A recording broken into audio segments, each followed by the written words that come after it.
اللہ جل وعلا کی حمد و ثنا کے بعد رسول رحمت، شفیع معظم، نبی محتشم، حضور ختمی المرتبت صلی اللہ علیہ وآلہ وسلم کے حضور ناز میں اپنی عقیدتوں، ارادتوں اور محبتوں کا خراج پیش کرنے کے بعد واجب الاحترام ذوی الاحتشام معزز مکرم سامعین، ناظرین و ناظرات، السلام علیکم ورحمۃ اللہ وبرکاتہ۔ راہ خدا میں خرچ کرنے کو شریعت کی اصطلاح میں انفاق فی سبیل اللہ کہا جاتا ہے۔ جو صدقات واجبہ ہیں جیسے زکوٰۃ ہے، صدقہ فطر ہے، اسی طرح کسی نے منت مان لی تو اس کو ادا کرنا، اس مالی صدقے کو پورا کرنا، اسی طرح قسم کے کفارے کے اندر یا دیگر کفارات کے اندر جو صدقات نافلہ ہیں وہ صدقات واجبہ کی ادائیگی کے بعد ہونے چاہیے۔ اگر کسی کے ذمہ زکوٰۃ واجب ہے اور وہ اس کو ادا نہیں کرتا اور نفلی صدقات کرتا ہے تو یہ ایسے ہی ہے جیسے کوئی بندہ فرض نماز نہ پڑھے اور نوافل ادا کرے۔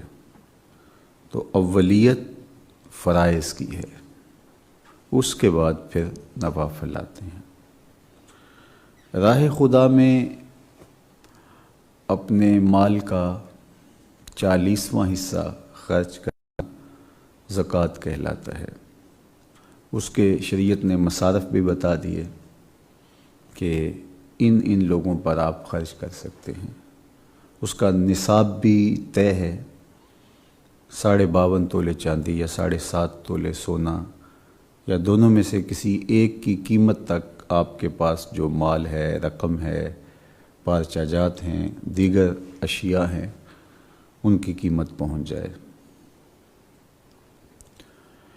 اور اسی طرح صدقہ فطر واجب ہوتا ہے، جو صاحب نصاب ہو اس پر سال گزرنا شرط نہیں۔ جس طرح زکوٰۃ کے نصاب پر سال گزرے تو زکوٰۃ واجب ہوتی ہے، سال کے دوران خرچ کر دیا گیا وہ پیسہ تو زکوٰۃ اس پہ واجب نہیں ہوگی۔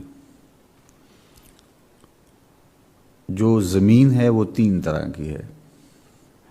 ایک وہ جس میں آپ نے رہائش رکھی ہے، آپ کا گھر ہے، آپ کی دکان ہے، آپ کی فیکٹری ہے، اس پر زکوٰۃ نہیں ہے۔ دوسری وہ زمین ہے کہ جو آپ زراعت کے لیے استعمال کرتے ہیں، اس میں فصل اگتی ہے، باغات ہیں، تو اس کا عشر ہے۔ اگر وہ بارانی آسمانی پانی سے، قدرتی پانی سے سیراب ہوتی ہے، قیمتاً پانی خریدنا نہیں پڑتا یا ٹیوب ویل وغیرہ سے آپ کو سیراب نہیں کرنا پڑتا کہ اس کا بل دینا ہوتا ہے، تو پھر اس کا 10واں حصہ پیداوار کا اس پر زکوٰۃ ہے۔ اسی طرح جو بارانی ہے تو اس کا 10واں حصہ ہے، اور جو ٹیوب ویل سے یا خرید کے پانی لگاتے ہیں تو اس کا پیداوار پر 20واں حصہ ہے۔ تیسری زمین وہ ہے کہ جو آپ نے خرید و فروخت کے لیے مال تجارت کے طور پہ آپ خریدتے ہیں، بیچتے ہیں۔ آج کل لوگ پلاٹ خرید لیتے ہیں، قیمت بڑھ جاتی ہے تو بیچ دیتے ہیں، پھر کسی اور جگہ خرید لیتے ہیں، تو ان کی جو موجودہ قیمت ہوگی اس سب پر زکوٰۃ ہے۔ یہ مال تجارت ہے۔ تو 3 طرح کی زمین ہو گئی۔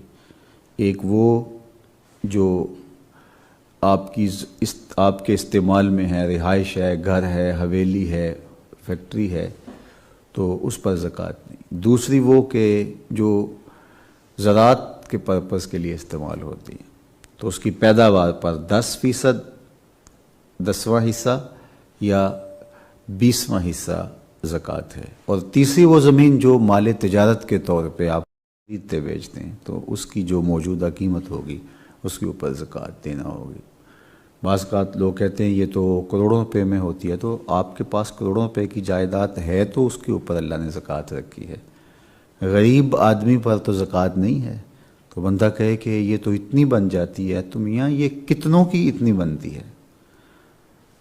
حضرت شیخ سعدی شیرازی فرماتے ہیں کہ اگر تیرے پاس دولت نہیں ہے تو پریشان نہ ہو، اس لیے کہ سلطان خواہد خراج از خراب، کہ بادشاہ ٹیکس اسی سے لیتا ہے جس کے پاس دولت کثرت کے ساتھ ہوتی ہے، جس کے پاس مال و متاع ہوتا ہے، لیکن جس کے پاس کچھ بھی نہیں ہوتا، کنگال ہوتا ہے، تو اس سے تو زکوٰۃ وصول نہیں کی جاتی، اس سے تو ٹیکس نہیں لیا جاتا۔ تو یہ 3 قسمیں ہوئیں زمین کی۔ اسی طرح جو جانور ہیں، سال کا اکثر حصہ چراگاہوں میں چر کے کھاتے ہیں، تو ان پر بھی زکوٰۃ رکھی گئی ہے۔ اچھا، یہ جو صدقہ فطر ہے، صدقہ فطر کے لیے سال گزرنے کی شرط نہیں ہے۔ زکوٰۃ کا ہی نصاب ہے، 52.5 تولے چاندی یا 7.5 تولے سونا، یا ان میں سے کسی ایک کی مقدار تک کسی کے پاس رقم یا اشیاء ہوں۔ لیکن زکوٰۃ میں شرط ہے کہ پورا 1 سال گزرے، اور سال کا اعتبار شمسی تقویم کے حساب سے نہیں ہوگا بلکہ قمری تقویم کے حساب سے ہوگا، یعنی اسلامی سال یہاں مراد لیا گیا ہے۔ تو 1 سال پورا گزر گیا تو زکوٰۃ واجب ہو جائے گی۔ لیکن جو نصاب زکوٰۃ کا ہی ہے اور اس پر سال کیا 1 مہینہ بھی نہیں گزرا، عید کے دن آپ اس کے مالک ہوئے، تو آپ کے اوپر لازم ہے کہ آپ صدقہ فطر ادا کریں۔ تو اسی طرح کچھ چیزیں ایسے واجب ہوتی ہیں کہ آپ نصاب کے مالک نہیں بھی ہیں تو پھر بھی آپ کے اوپر واجب ہو جاتی ہیں۔ یعنی ایک تو وہ مال ہے جس پہ سال گزرے، دوسرا یہ ہے کہ سال نہ گزرے نصاب ہو، اور تیسری صورت یہ ہے کہ نصاب بھی پورا نہ ہو، سال بھی گزرنا شرط نہیں ہے۔ جس طرح کسی نے قسم توڑ دی تو اس کا کفارہ وہ ادا کرتا ہے، تو وہ کفارہ روزوں کی صورت میں نہیں بلکہ مال کی صورت میں دیتا ہے، تو اس کے لیے یہ شرط نہیں ہے کہ وہ صاحب نصاب ہو تو پھر ہی وہ کفارہ ادا کرے گا۔ اسی طرح دیگر کفارات۔ تو ہمیں ہمارے مالک نے یہ پابند بنایا ہے کہ ہم اپنے اموال کا حق نکالیں، کھیتی کا حق نکالیں، اور اس کے علاوہ بھی ہم راہ خدا میں خرچ کریں۔ زکوٰۃ ادا کرنے سے بھی رزق میں برکت ہوتی ہے، اور نفلی صدقات سے بھی رزق میں برکات پیدا ہوتی ہیں۔ اور یہ جو ماہ صیام ہے اس میں اللہ تعالیٰ نے خاص برکات رکھی ہیں، خاص رحمتیں اللہ تعالیٰ نے نازل کی ہیں۔ فرمایا گیا کہ جو ماہ صیام ہے اس میں اعمال کا صلہ اور اجر بڑھ جاتا ہے، حتیٰ کہ آپ ایک نفل ادا کریں تو ایک فرض کا ثواب ملتا ہے، اور ایک فرض ادا کریں تو 70 فرائض کا ثواب ملتا ہے، 70 گنا اجر بڑھ جاتا ہے۔ تو اگر نفلی صدقہ آپ کرتے ہیں تو فرض صدقے جتنا ثواب ملے گا، اور زکوٰۃ اگر آپ دیتے ہیں تو 70 گنا رمضان میں اس کا آپ کو ثواب ملے گا۔ افضل صدقہ جو ارشاد فرمایا گیا وہ ماہ صیام میں جو ادا کیا جائے، اور میرے اور آپ کے آقا مولا حضور ختم المرتبت صلی اللہ علیہ وآلہ وسلم رمضان میں اس کثرت کے ساتھ صدقہ کرتے تھے کہ حدیث میں آتا ہے جس طرح تیز ہوا چلتی ہے، اس طرح حضور علیہ السلام اس ماہ مبارک کے اندر صدقات و خیرات کیا کرتے تھے۔ ہمارے مالک نے ہمیں صدقہ کرنے کی، راہ خدا میں خرچ کرنے کی ترغیب دی ہے۔ آج کی گفتگو اسی عنوان سے ہے، اور اپنے مخصوص وقت میں ہم اس پر کچھ باتیں آپ کے سامنے رکھیں گے۔ کتاب رحمت قرآن مجید فرقان حمید میں اللہ تعالیٰ جل شانہ نے ارشاد فرمایا وَأَنفِقُوا مِمَّا رَزَقْنَاكُم مِّن قَبْلِ أَن يَأْتِيَ أَحَدَكُمُ الْمَوْتُ فَيَقُولَ رَبِّ لَوْلَا أَخَّرْتَنِي إِلَىٰ أَجَلٍ قَرِيبٍ فَأَصَّدَّقَ وَأَكُن من الصالحین۔ ارشاد فرمایا کہ خرچ کرو اس سے جو ہم نے تمہیں دیا، یعنی جو ہم نے تمہیں دیا اسی سے ہی ہم تم سے طلب کر رہے ہیں۔ قرآن مجید میں ایک تو انفاق کا لفظ استعمال ہوا ہے اور دوسرے مقام پہ انہی صدقات کے لیے قرض حسنہ کا لفظ استعمال ہوا ہے، یعنی اللہ جل شانہ بندوں کو جو عطا کرتا ہے اس سے خرچ کرنے کو انفاق کہا جاتا ہے۔ اور اسی چیز کو دوسرے مقام پہ قرآن مجید میں کئی مقامات پہ بلکہ قرض حسنہ قرار دیا گیا کہ کون ہے من ذا الذی یقرض اللہ قرضا حسنا، کون ہے جو اللہ کو قرض حسنہ دے، یعنی خود ہی عطا کرتا ہے اور خود ہی کہتا ہے کہ مجھے قرض دے دو، اور پھر خود ہی کہتا ہے میں اس کو کئی گنا کر کے تمہیں لٹا بھی دوں گا، تمہیں اجر بھی دیا جائے گا اور تمہیں لٹایا بھی جائے گا۔ تو یہ قرض حسنہ ہے۔ انفاق کا لفظ بھی اسی کے لیے استعمال کیا گیا اور قرض حسنہ بھی اسی کے لیے استعمال کیا گیا۔ تو ارشاد فرمایا کہ جو ہم نے تم کو دیا اس میں سے خرچ کرو، اس سے قبل کہ جب تمہیں موت آ پہنچے تو پھر تم کہو کہ اے ہمارے رب اگر تو نے ہمیں مہلت دی ہوتی تو ہم تیری راہ کے اندر صدقہ کرتے اور ہم نیک ہو جاتے۔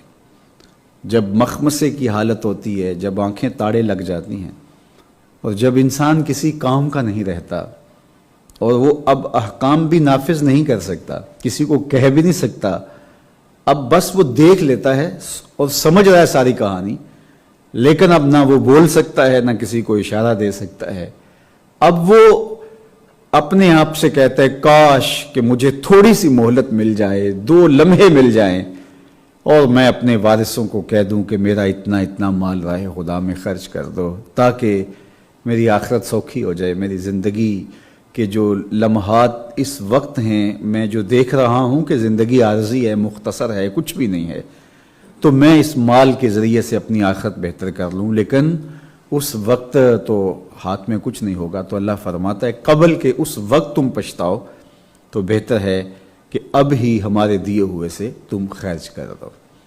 دوسرے مقام پہ اللہ تعالیٰ نے ان لوگوں کی تعریف کی، الذین ینفقون اموالہم باللیل والنہار سرا وعلانیہ۔